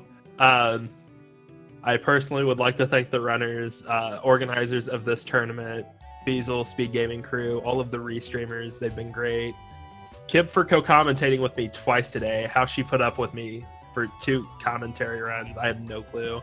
Neither do I. Wow. Okay. Yeah, Lenofus learned nothing, though he showed up at the... He just got here. But shout outs to Lenofus. He's really great good guy. at showing up right at the end. But for those that have not watched Speed Gaming, our are interested in it, they have a lot of tournaments going on. Nothing more tonight, apparently. It is late. People do sleep. But they have tons of good tournaments. Diddy Kong Racing, Cuphead, Sonic Adventure 2, Super Metroid. All of that, they're down below. Please give Speed Gaming a follow if you want. Subscribe. Everything that they do is great. And they help out so many communities, and we're very appreciative of them. But that is it for me. I'm Chris, and that's have a good one. Yeah, good night, everyone.